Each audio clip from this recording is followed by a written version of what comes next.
Brothers and sisters, I think we can start the meeting. Time is very, very, very, very, very, very, very important nowadays.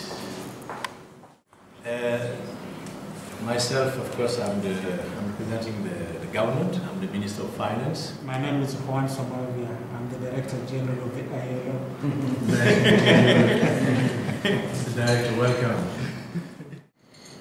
Ladies and gentlemen, I'm very, as a representative of the government, I think now is the time to strike the iron white heart. I will tell you my position after listening to each of you concerning the solution we can have concerning the problem of social finance, because apparently it's a solution for our country. It helps to fight against poverty. For decades now, we've tried very hard to reach out to them by the population that the policies of government have been transmitted to the rural areas.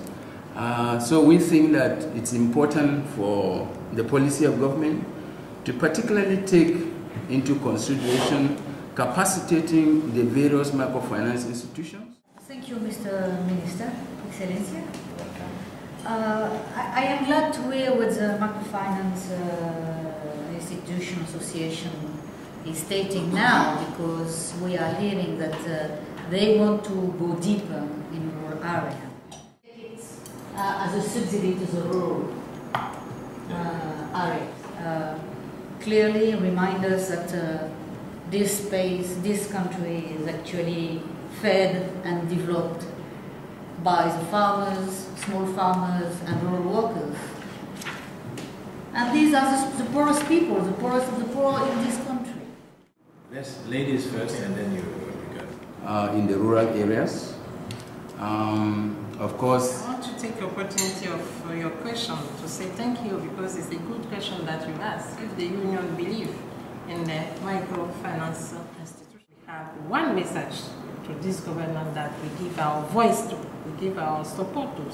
It is just to give us the opportunity to give the role who can help to develop a cooperative banking for the workers. Thank you very much for mentioning PRSP. We all know the target of PRSP was to reduce poverty, particularly in the grassroots. And my sister here has spoken about the agricultural workers, the teachers, the educators of the country. And because we provide education, we believe the basis of every development in any country depends on how well we do. But yeah, put taxes on those banks. Banks are doing big money. The banks also have a corporate responsibility to assist you as a government to alleviate poverty in this country. So that is an onus on your part. Thank you. Thank you very much. And now I give the floor to the bank, because apparently the problem comes from the banks.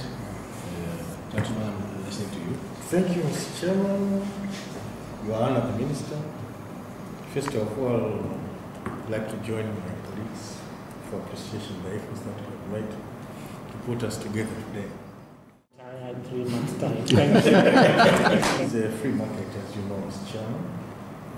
And we, representing the bankers, we have invested here. And the way we have been agreed to invest here is that the market is free. Terms and conditions will be determined by the market. So, now coming with the issues of making new regulations for operations, I don't think that will be worthwhile for doing. Sitting here listening to the discussion, and it gives me a lot of pressure. Not pressure, pleasure. Mr. Minister, it gives me a lot of pleasure to be invited to your...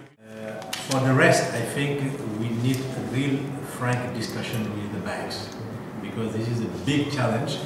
And as Mr. Somavia said, and I know the situation in South Africa, of course, the unions and other stakeholders have made a fantastic job in putting together their proposals, but because we need to be proactive, we need to propose, and then from that proposal we can discuss also with the bank. If they don't accept, because they don't see really the challenges for us, then let's think about cooperative banks. We discussed the issue that we as representatives of taxpayers, the government should keep... I'm sorry, I'm not going to go out of this table without having a clear decision on what would be. You already called upon us, I don't know how many times, for meetings, and we are really thankful for that, but we would really like, on my union, and my members are going to ask me what are the clear results from this meeting, and so far it's not clear. We want cooperative banks. This is the only way to stop exploitation of workers by the banks. There is no reason why we should pay more in rural area, Mr. President, Mr. Minister. The services are left for the rural people. It will mean that they have to travel to the cities to get financial access. You know very well that despite the challenges of roads, despite the challenges of infrastructure, despite the challenges of insecurity, you cannot transfer that cost. Sorry, yes, Mr. This association has supported this country so much, Mr. Minister. No, and can I say something, because we have 3 minutes before I want to meet the president. For me, it was just to listen to all of you, to take into serious consideration your suggestions. Don't forget that we vote for your government. Absolutely, that's and your government don't like blackmailing. I am not blackmailing. We are just reminding. I really want to have the same family. We are all the same nationality, the same country, and we want to build this country. To make this program work. Absolutely. For us in the ILO, we are committed to work with you, all partners here, and I'm sure we are going to build a better country. Thank you very much for your attention. So what are you promising? And I need to accompany the Mr. Minister.